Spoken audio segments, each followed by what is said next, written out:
ഹൈദരാബാദ് ചോയ്സിലേക്ക് എല്ലാവർക്കും ഒരിക്കൽ കൂടി സ്വാഗതം. ഇന്നത്തെ വീഡിയോയിൽ ഉണ്ടാക്കി കാണിക്കാൻ വന്നത് നല്ലൊരു പെരളൻ കറിയാണ്.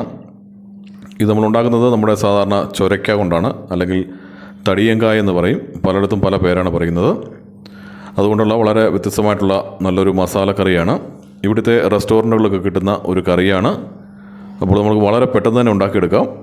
എങ്ങനെയാണ് ഈ കറി ഉണ്ടാക്കാൻ നോക്കാം. നമുക്ക് നേരെ വീഡിയോയിലേക്ക് പോകാം. ഇതിനായിട്ട് നമുക്ക് വേണ്ടുന്നത് ഇതുപോലത്തെ ഒരു ചൊരക്കായാണ്, അല്ലെങ്കിൽ തടിയങ്കായ എന്ന് പറയും. ഒരു വലിയ സവോള, ഒരു തക്കാളിക്ക, 2-3 പച്ചമുളക്, കുറച്ച് വെള്ളക്കടല, അതുപോലെ തന്നെ കുറച്ച് ചെറുപയർ, കുറച്ച് പരിപ്പ്.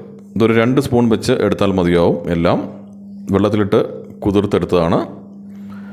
കുറച്ച് മഞ്ഞൾപ്പൊടി, കുറച്ച് മുളക് പൊടി, ആവശ്യത്തിന് ഉപ്പ്. ഇനി ഒരു തവയിലേക്ക് നമുക്ക് എടുത്തു വെച്ച പരിപ്പും അതുപോലെ തന്നെ കടലയും ചെറുപയറും കൂടി ഇട്ട് കൊടുക്കാം.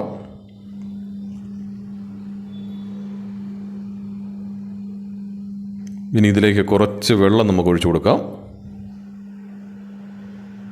ഇതൊന്ന് വേകാൻ വേണ്ടിയിട്ട് നമുക്ക് ഗ്യാസിലേക്ക് വെക്കാം.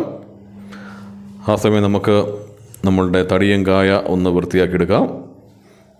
ഇത് ചെറുതായിട്ട് ഇതുപോലെ കണ്ടിച്ചെടുത്ത് ഇതിൻ്റെ തൊലിയെല്ലാം ഒന്ന് ചെത്തിക്കളഞ്ഞ് വൃത്തിയാക്കിയെടുക്കാം.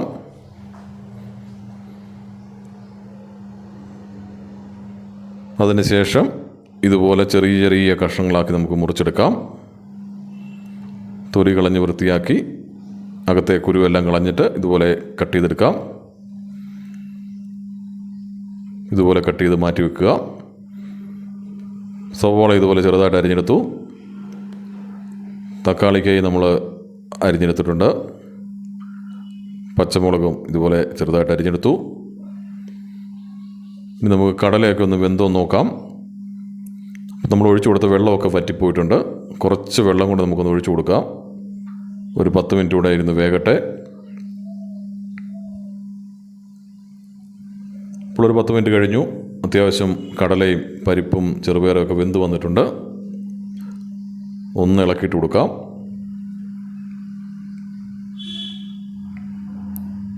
കുക്കറിൽ വെച്ചാൽ ഒരുപാട് വെന്ത് പോവും. കുക്കറിൽ വെക്കേണ്ട ആവശ്യമില്ല. ഇനി ഇതിലേക്ക് നമുക്ക് സവോള ആഡ് ചെയ്ത് കൊടുക്കാം. പച്ചമുളകും കൂടെ നമ്മൾ ഇട്ട് കൊടുത്തു. ഒന്ന് നല്ലതുപോലെ ഇളക്കി യോജിപ്പിക്കാം. നല്ലതുപോലെ ഇളക്കിയതിന് ശേഷം ഒന്ന് അടച്ചു വെച്ച് കൊടുക്കാം. ഒരു 2 മിനിറ്റ് ഇരിക്കട്ടെ. ഇപ്പോൾ 2 മിനിറ്റ് കഴിഞ്ഞു. ഒന്ന് ആവി കയറിയിട്ടുണ്ട്. ഒന്നുകൂടെ ഒന്ന് ഇളക്കി യോജിപ്പിച്ച് കൊടുക്കാം. ഇനി ഇതിലേക്ക് നമ്മൾ നേരത്തെ എടുത്ത് വെച്ച തക്കാളിക്ക ചേർത്ത് കൊടുക്കാം. തക്കാളിക്കയും ചേർത്ത് ഒന്നുകൂടെ ഒന്ന് ഇളക്കിയിട്ട് കൊടുക്കാം.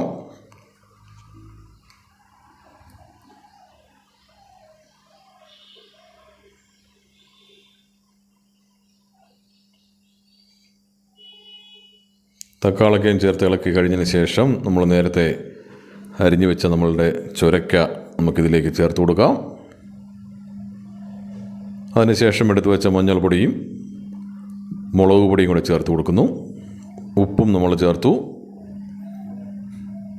മുളക് പൊടിയും മഞ്ഞൾപ്പൊടിയും ഉപ്പും ചേർത്ത് നല്ലതുപോലെ ഒന്ന് ഇളക്കി യോജിപ്പിച്ച് കൊടുക്കാം. എല്ലാം കൂടെ നല്ലതുപോലെ ഇളക്കി യോജിപ്പിച്ച് കൊടുക്കാം.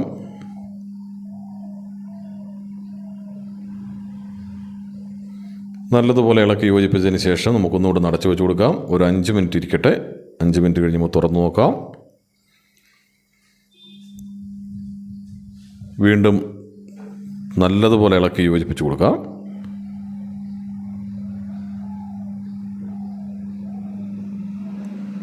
ഇളക്കിയിട്ട് കൊടുക്കുന്നു. ഇതുപോലെ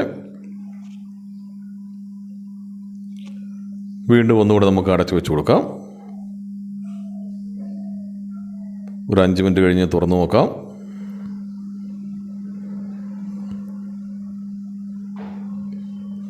ഇപ്പോൾ നല്ലതുപോലെ ആവി കയറി ഏകദേശമൊക്കെ ഒന്ന് വെന്ത് വന്നിട്ടുണ്ട്. നല്ലതുപോലെ ഇളക്കി യോജിപ്പിച്ച് കൊടുക്കാം.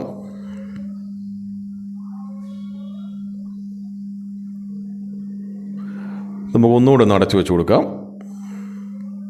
ഒരു 5 മിനിറ്റ് കൂടെ ഒന്ന് ഇരിക്കട്ടെ.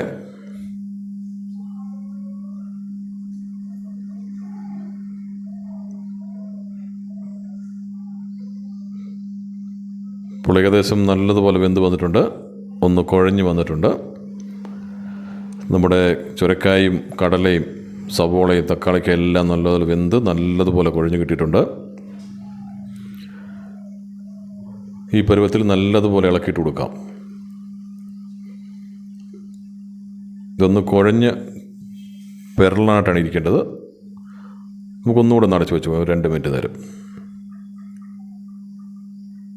ഇതിലേക്ക് നമ്മൾ കടുക് താളിച്ച് ഒഴിച്ചു കൊടുത്തു. പച്ചമുളകും കറിവേപ്പിലയും കടുകും കൂടെ താളിച്ചത് ഒഴിച്ചു കൊടുത്തു. നമ്മുടെ കറി റെഡിയായിട്ടുണ്ട്. നമുക്ക് സെർവിങ് പ്ലേറ്റിലേക്ക് മാറ്റാം. ഇത് ചോറിൻ്റെ കൂടെ കഴിക്കാൻ വളരെ സൂപ്പറാണ്. എല്ലാവരും ഉണ്ടാക്കി നോക്കണം. വളരെ ടേസ്റ്റാണ് ഈ കറി. എല്ലാവരും ഉണ്ടാക്കി നോക്കി നിങ്ങളുടെ അഭിപ്രായങ്ങൾ കമൻറ്റ് ബോക്സിലിടണം. എല്ലാവരും ഒന്ന് ലൈക്ക് ചെയ്യണം. സബ്സ്ക്രൈബ് ചെയ്യാത്ത കൂട്ടുകാരുണ്ടെങ്കിൽ സബ്സ്ക്രൈബ് ചെയ്യുക.